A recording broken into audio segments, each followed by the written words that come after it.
बाप एक लफ्ज़ है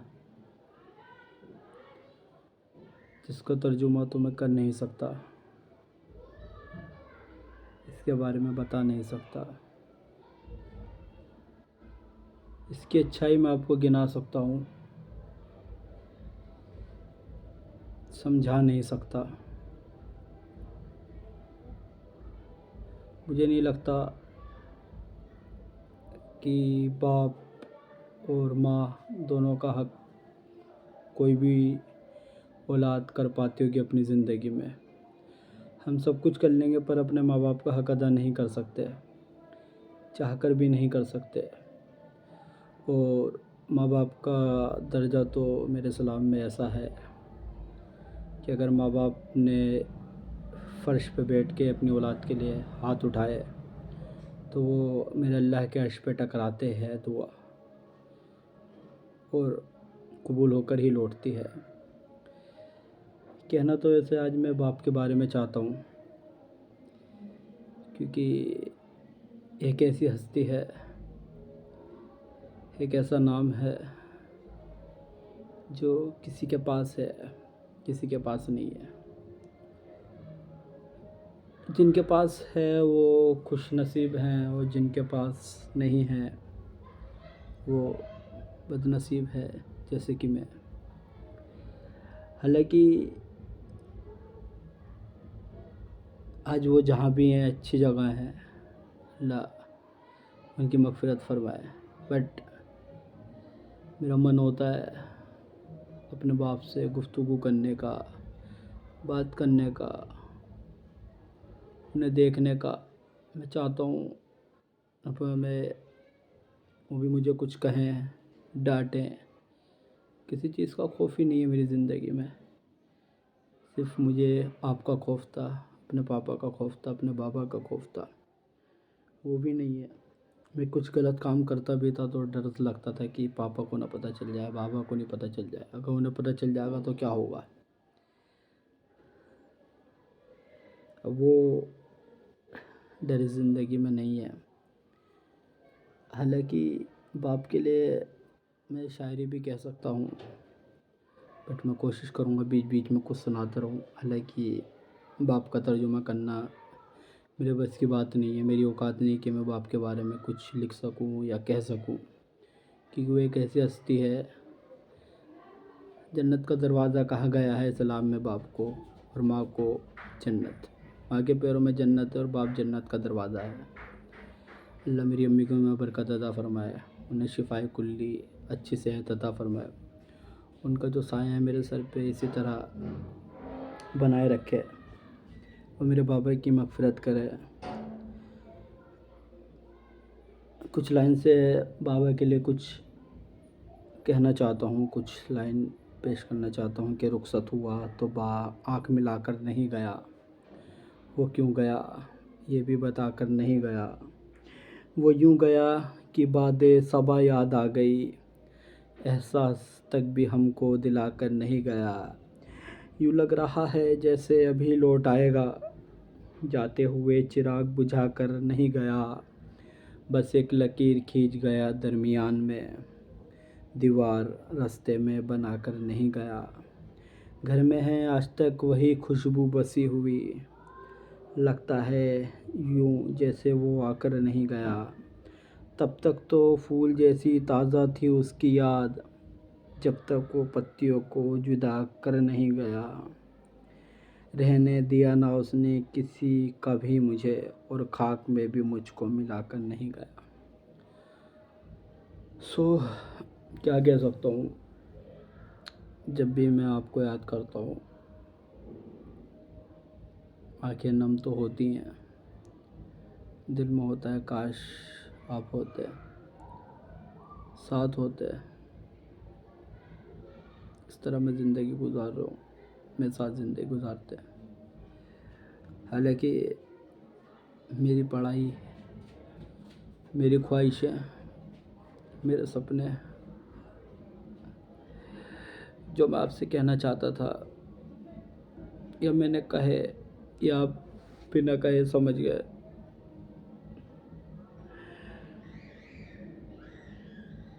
आपने पूरा भी करा।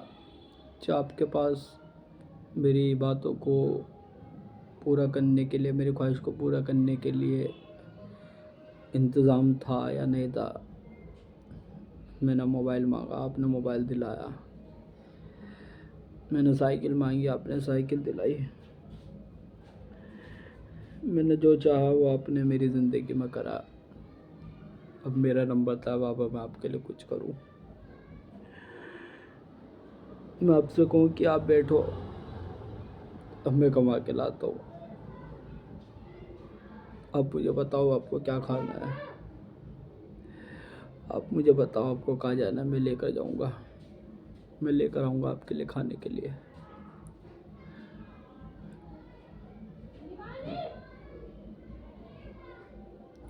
क्या कह सकता हूँ मैं। पिछड़ा कुछ इस अदा से कि रुत ही बदल गई। एक शख्स सारे शहर को वीरां कर गया।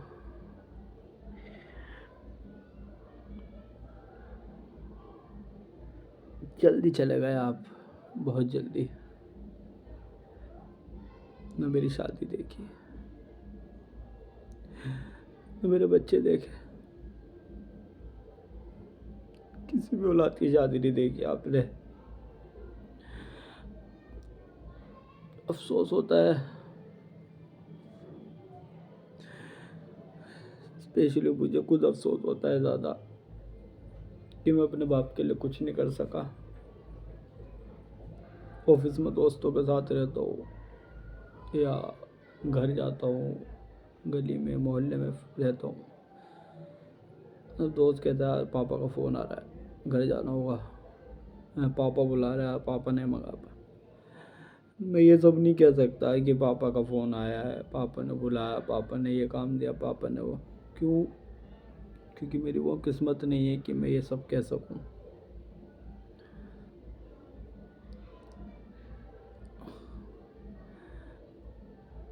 कुछ दोस्तों के फ़ोन आते हैं, पापा इज़ कॉलिंग। मेरे पास वो नंबर ही नहीं है कि आप मुझे कॉल कर सकें।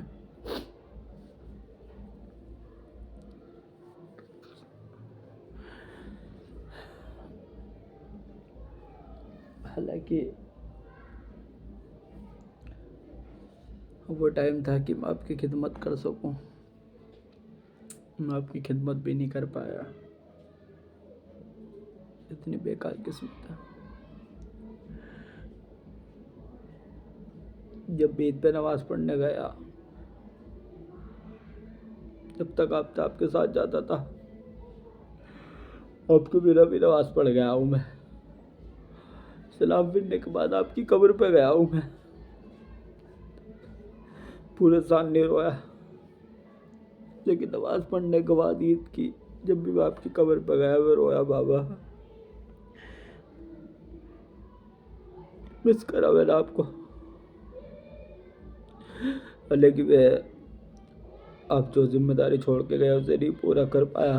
आपके बाद अम्मी का ख्याल नहीं रख पाया, अम्मी की ख्वाहिशें पूरी नहीं कर पाया, अपनी दोनों बहनों की ख्वाहिशें पूरी नहीं कर पाया। लेकिन आपने मुझे चाहा कि मैं कामयाब हो जाऊँ ज़िंदगी में। कामयाब भी नहीं हो पाया।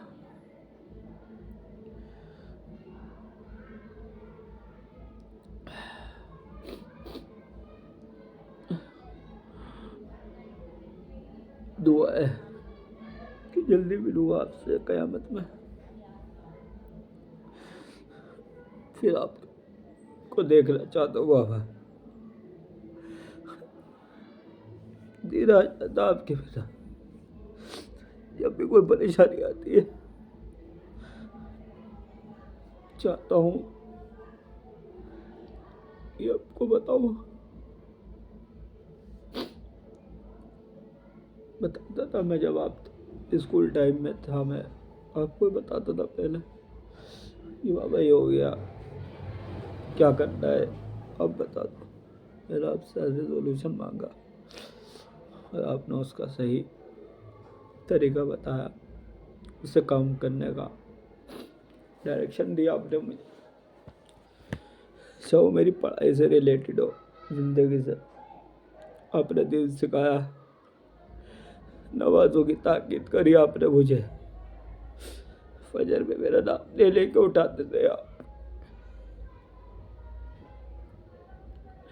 मैं जमात में 3 दिन की अगर पहली बार गया तो वो भी आपके साथ गया। जमात में आपने ही सिखाया मुझे जाना।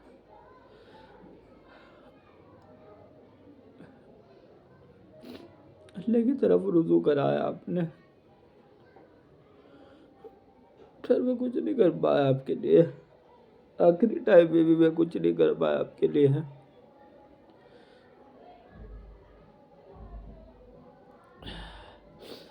मेरे आंसू कभी ज़ेवर नहीं होने वाले। ये गुनहगार कभी पैगंबर नहीं होने वाले। और दुनिया ने हमें बसा रखा है अपने दिल में। हम किसी भी हाल में बेघर नहीं होने वाले। और एक बाप कह रहा अपने बेटे से, और कुछ दिन यूं ही बोझ उठा लो बेटा, हम चल दिए तो फिर मयसर नहीं होने वाले। हाँ, अब चले गए फिर मयसर हुए ही नहीं मुझे।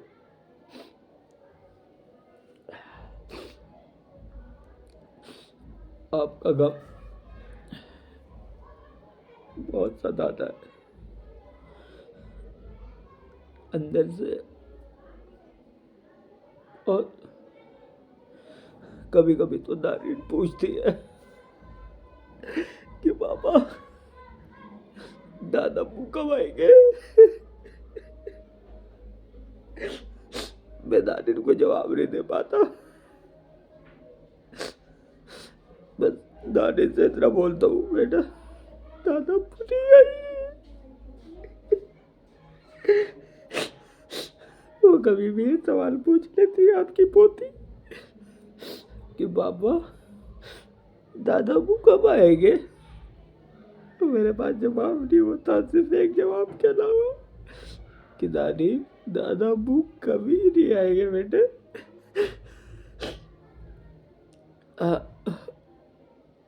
अब नहीं आएंगे मुझे पता है। अब बहुत जल्दी चले गए आप।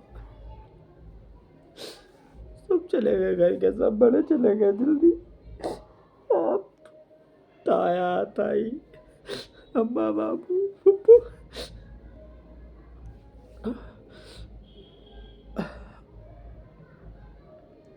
मेरे अंदर इतनी वुज़्ज़त नहीं है कि मैं बयान कर सकूं,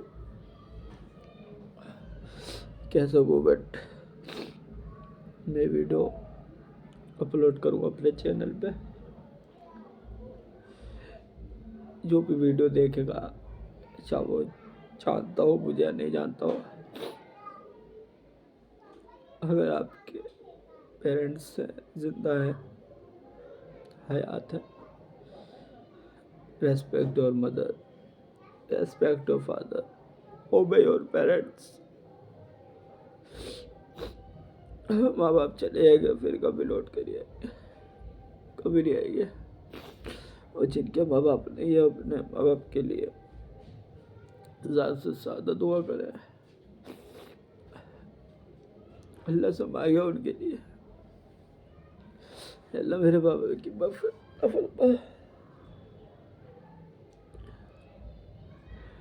सब कुछ अधूरा है आपके बिना,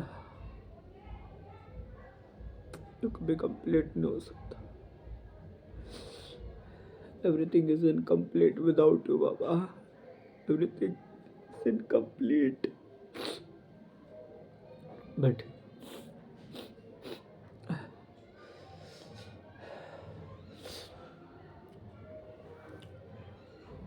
नहीं कह सकता मैं कुछ भी, वुज़्ज़त नहीं है।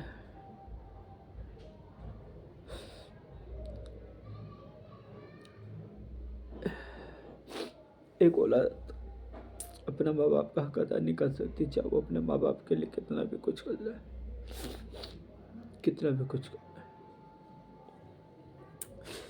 माँ का दर्जा तो ऐसा है कि मेरे नबी ने नमाज तोड़ दी अपनी और अपनी माँ की खिदमत में हाजिर हुए। तो अपनी माँ की एक आवाज़ पे मोहम्मद मेरे नबी शे की नमाज के लिए मुसल्ले पे खड़े ही थे। नमाज तोड़ के कहने लगे लब्बैक या अम्मा जान। माँ बाप का दर्जा वो है। मेरे आँखों की जैसी हो गई है, तेरी तस्वीर अब धुंधली हो गई है। कहाँ गाँव में वो अफसोंदी खुशबू, सड़क जो थी वो पक्की हो गई है और सदा चलती है वो कांधों को झुकाकर। वो जब से माँ से लंबी हो गई है और ज़रा बाप से लंबा क्या हुआ। तेरी आवाज़ ऊंची हो गई है, तेरी आवाज़ ऊंची हो गई। मैंने अपनी लाइफ में ये भी देखा है, औलाद बाप को भी डांट देती है, माँ को भी। अपनी आंखों से मैंने ये देखा है, मैंने सुना था सिर्फ ऐसा, बट मैंने देखा है औलाद माँ बाप की खूब नाफरमानी करती है, खूब दुत्कारती है। उनके मुंह पर उन्हें उनकी ज़ईफ़ी का ख्याल न करते हुए उन्हें बुढ़ा बुढ़िया कह देती है। मजाक एक अलग है, बट सीरियसली कहना ये अलग है।